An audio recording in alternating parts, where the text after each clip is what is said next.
Easy. Thank you. I'm fine. Really, You don't look so good.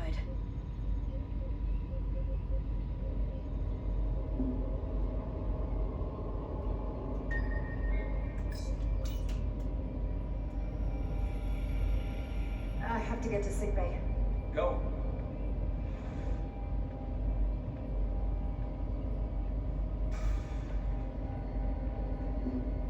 Amanda, help me get her inside.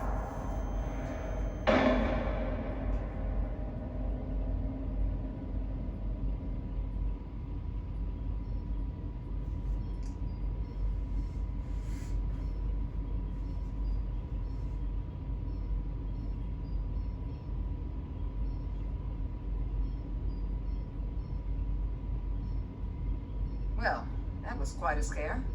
A few minutes more and it would have been one of the shortest tenures on record for a first officer. Is that the engineer that was out on the hull? That storm did a real number on her, but she'll live. Just needs rest. You should worry about yourself. Your duridium levels got dangerously low and destabilized your cell structure. This is definitely one of the more memorable first days I can think of. My name is Dr. Aram Duval, Chief Medical Officer. To be honest, I've never met a code god before. You're... Rare. I know. I was going to say special. Your people's numbers have dwindled despite the Federation's efforts to find a more readily available alternative to the duridium you need to survive. Yet you joined Starfleet and managed to thrive. I imagine the responsibility must be overwhelming. Maybe even a burden at times. I know what it means, and I know the responsibility that comes with it. But I can't be anything more than who I am. And if someone has a problem with that, or expects something else, then that's their problem, not mine. That's exactly right. And don't worry, I won't treat you like a science experiment. I just do the science and leave the experiments to Solano. You don't agree with his methods? I don't agree with his definition of acceptable risks. Not when the lives of your crew are at stake. My professional opinion is that the accident took a toll. More than he's willing to admit. He's overstressed, operating in the pressure cooker of his own mind. Which is never a good headspace when the lives of your crew are at stake. What concerns me is that now he's even further away from the thing he's been chasing his entire career. Breakthrough discovery. A major innovation. Something he can put his name on. The more the time passes and the further out of reach it gets, the more risk he'll be willing to take. I think after what happened, Captain Solano's learned his lesson. And whatever ambition he once had is on hold for a while. He may say that, but we'll see what happens. And I have to give you credit for what happened on the bridge. It took guts to defy a direct order. Huh. I guess word travels fast around here. It's a small ship, and everyone's curious about the new XO. Fortunately, your cell structure's almost completely stabilized. And I'll spare us both the lecture, but I do feel it's my responsibility to remind you, without regular infusions of duridium, you will not live. It's as simple as that. Understood. Then, my work here is done.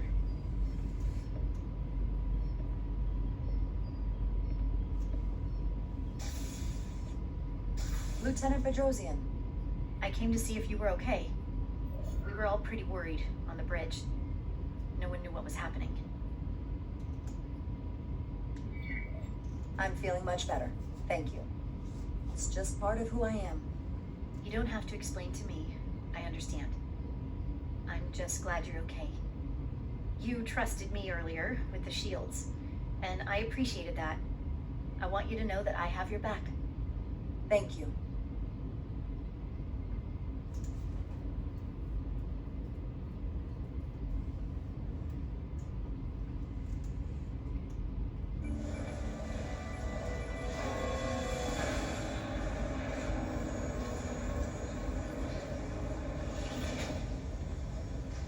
Complete the diagnostic sequence, and this shuttle will be cleared for service. Yes, sir. The storm in the Hotari region will interfere with our transporters, so we need all available shuttlecraft in working order.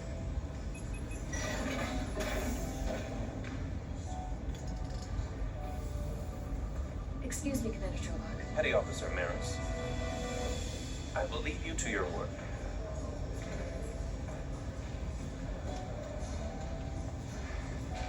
I stopped by sickbay in St. Louis. I figured you'd want to know. It's my fault she's in there. I should have made her go first. Maybe, but I wouldn't want to see you hurt like that any more than her. Dr. Duval said she'll be back on duty soon, though. Come on. I have to run the final diagnostic.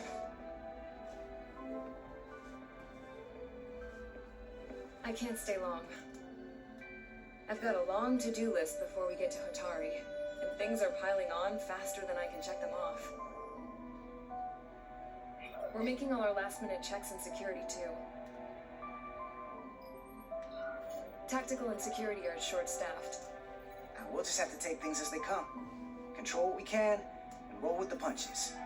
Next thing you're gonna tell me you're listening to Andorian jazz. No. The point is, the right time might never come. So, I'm just gonna roll with it. I had a chance to think about this while I was away. Then you and Millie almost got killed out on the hull.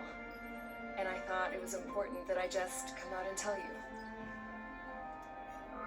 Instead of tiptoeing around it. Or worse. Now, this is just a guess, but you like me. Is that what this is? How'd you know? Must have been pretty obvious. Which is funny because kind of came out of nowhere for me at first. Well, you know, I was hoping. I guess that makes this a little easier to say. We've been really good friends for a long time.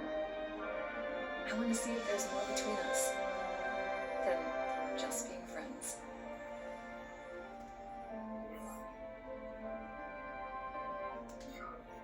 You don't have to explain it. I feel the same way. There is something between us. So, do you want to find out what that something is? If it's there for you, and it's there for me, why not give it a try? Are you kidding me? I just said yes. I wanted to be sure I heard that right. These are uncharted territories. I'd call it a chemistry experiment. You know, with us. I'm just really glad that you said something. I've seen how you operate. I couldn't wait for you to make the first move. I'm glad too. So whatever happens next is great with me. Level 1 diagnostic complete. I have to get back to that to-do list. They're probably looking for me. Can't blame them.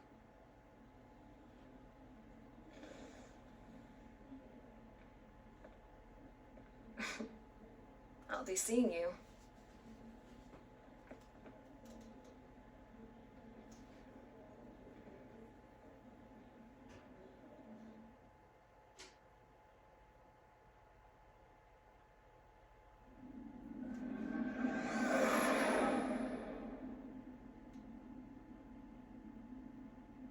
Approaching the rendezvous point outside Atari space. Helm, bring us out of warp. Dropping to impulse. Ionic interference surging, Captain.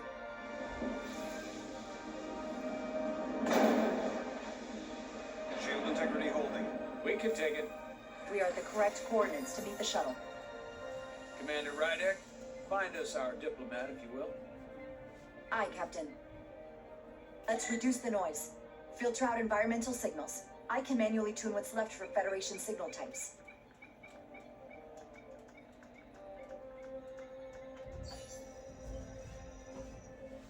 I've located the shuttle. Opening comms. On screen. Shuttle to Resolute. Shuttle to Resolute. Debris field, lost maneuvering. Losing. I can't get it any clearer. We won't get a transporter lock. It's just not happening. Power up the tractor beam. We'll pull them directly into the docking bay.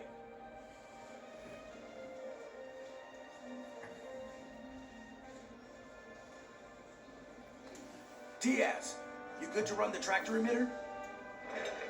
Yes, sir.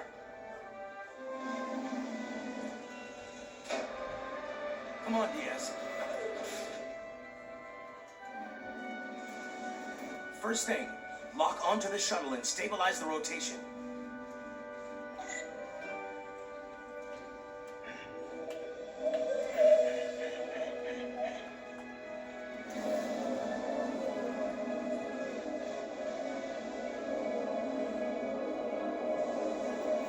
We're pulling in debris. I'm on it.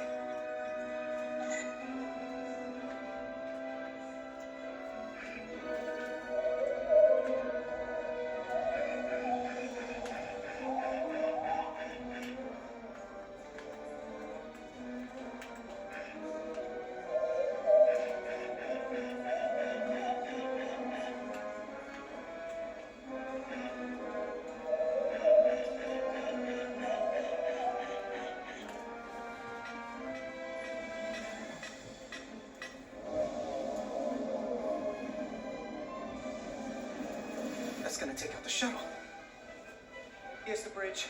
There's a large piece of debris headed for the shuttle. The tractor beam can't handle it. Can our shields take it?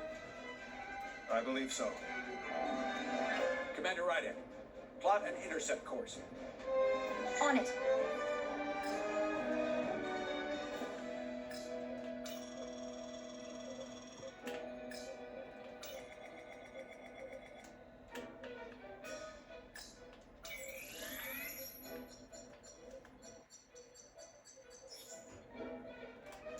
Here we go. Maneuvering thrusters bearing 53 Mark 17. 200 meters on an intercept course. Maneuvering.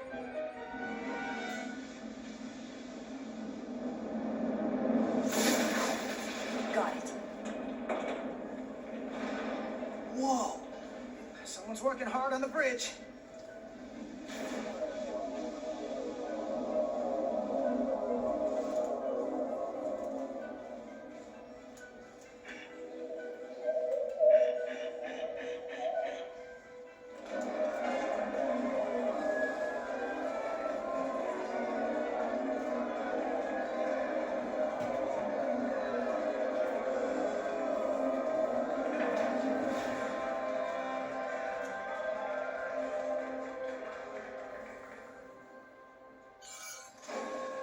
Got the shuttlecraft on board. Good job. We're on our way down to meet them.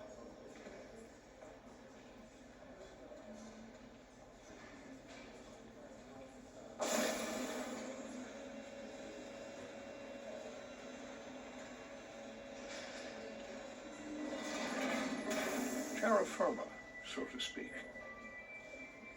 Ambassador Spock.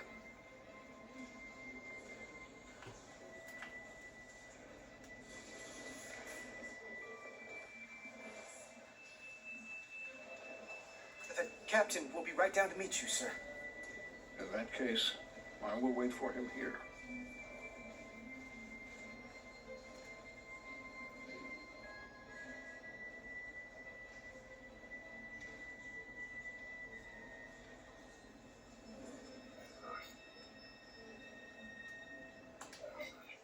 Well, let me be the first to say, welcome to the Resolute, Ambassador.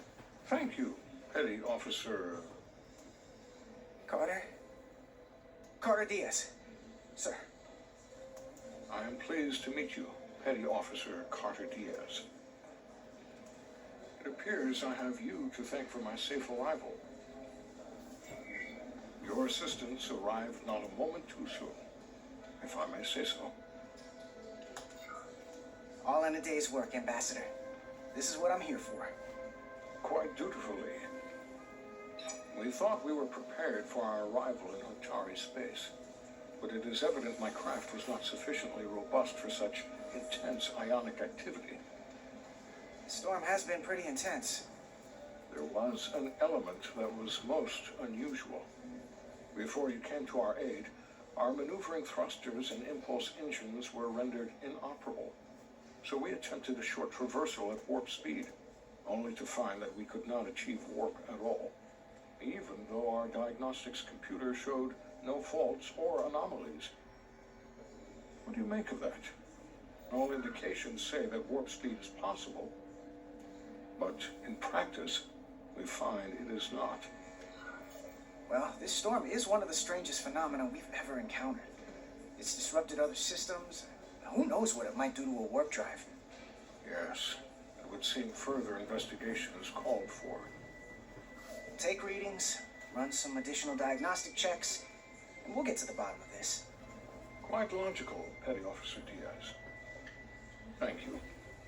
Ambassador Spock, Excuse me. I'm honored to have you aboard.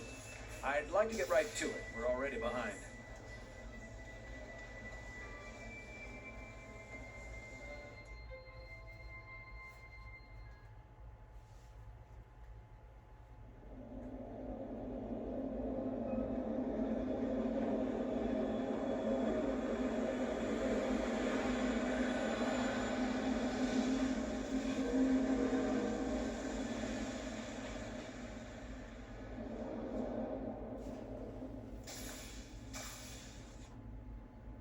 Ambassador Spock, my senior staff.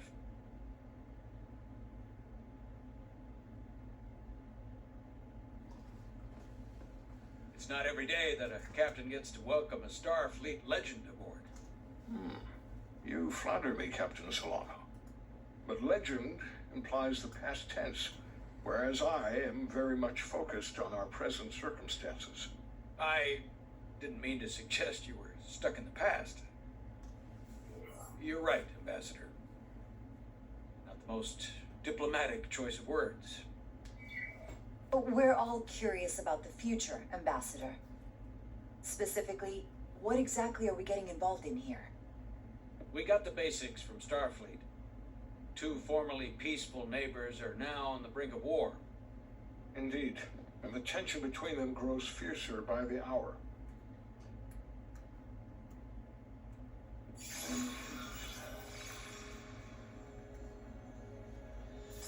Lydia and Hotari. The Lydians are the more advanced species. They made first contact with the Hotari over a century ago. This is Tau, the Hotari moon. It is rich in dilithium, and for decades, the Hotari and the Lydians have shared a mining operation there. The Lydians provide the technological resources, while the Hotari have served as the labor force. The stability of that arrangement was the source of their peace, until recently.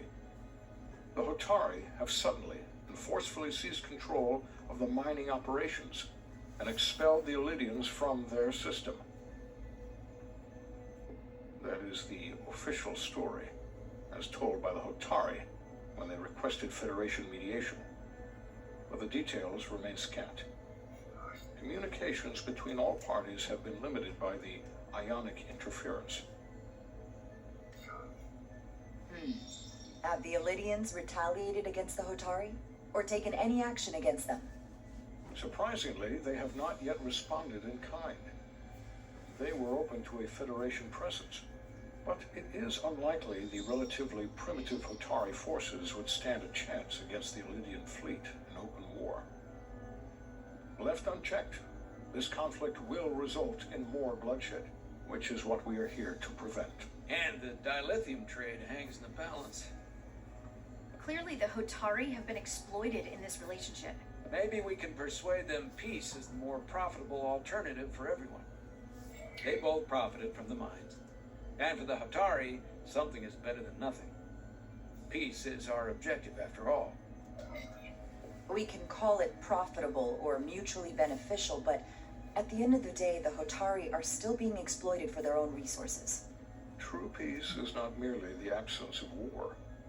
And as such, this conflict will surely come again. Either the Elydians or the Hotari are members of the Federation, so we can't make them do anything. There is an additional complicating factor I should mention. In the past, the Federation has relied on the Illydians as a source of dilithium. That certainly changes things. Federation sources its dilithium from a lot of places. Yeah, and this is one of them. So we've already played a part in this. Unfortunately, that is indeed the case, Commander Rydick. We're morally obligated to make this right. Hold on. Our only obligation is to negotiate the peaceful resolution of this conflict. Given the Federation's involvement in the Illydium dilithium trade, Captain Solano and I must make every effort to appear neutral in these negotiations. What worries me is if this whole thing unravels and we're at the mercy of the storm at less than full strength. We can't let it come to that.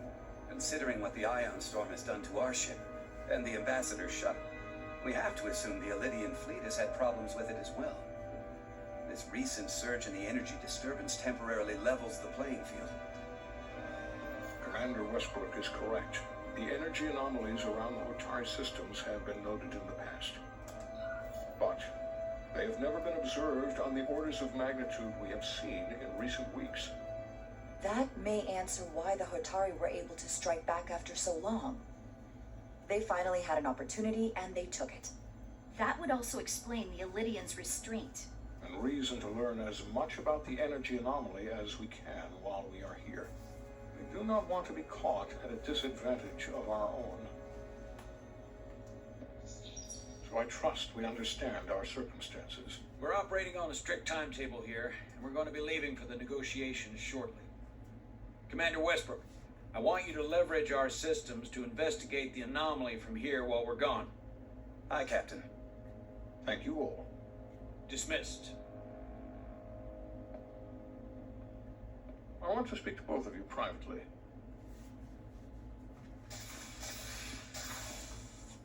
Ambassador Spock, I'd like to make a formal introduction. My first officer, Commander Jara Rydick. Commander, as you are aware, there are limits to what Captain Solano and I can do in our official capacity as representatives of the Federation. But someone in an unofficial capacity, your first officer, for example, would not be bound by those restrictions. Commander Rydick could ingratiate herself to certain parties behind the scenes, where they may be more candid in revealing information that could lead to a resolution. She certainly goes her own way. Maybe that helps in this case. It would be unconventional. I'm honored to be included in the negotiation process. You're not just included, you are instrumental. Well, I hope Commander Rydick will have more luck finding out what really happened than we will through official diplomatic channels. The fate of the negotiations, the interests of the Federation, and the prospect for peace may very well depend on it.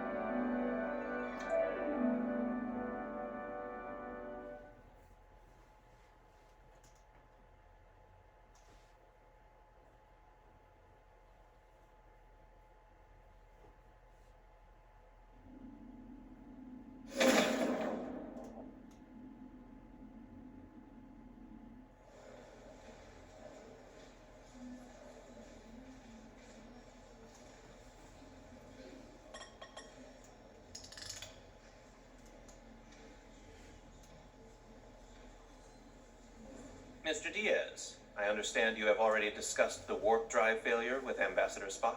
I have. It is imperative that the Ambassador's shuttle be flight ready. I need you both to ascertain the root cause of the system failures he encountered. I'm surprised, Commander.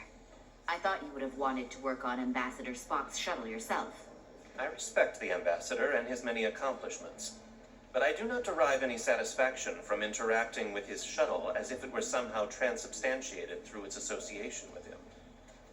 Especially when I have the entirety of this starship to concern myself with. I am not the chief engineer of this shuttlecraft. The ambassador asked me to take a look, and I'm ready to crack this thing open. Good. You could learn from Mr. Diaz's focus. I'll take notes. Then I will leave you to it. Make note of any abnormalities in your report. Carry on. One nice thing about Vulcans, Chovok is the only person who didn't look at this and treat me like I was something to pity. Doc says I should get used to it. Doesn't mean I want to be reminded of it every minute of the day. Hey, you won't get pity from me. I think it makes you look tough. As tough as you really are, that is. And that makes you sound pretty smart. I might need you to save me from myself next time, though. Come on. Let's get to the bottom of this.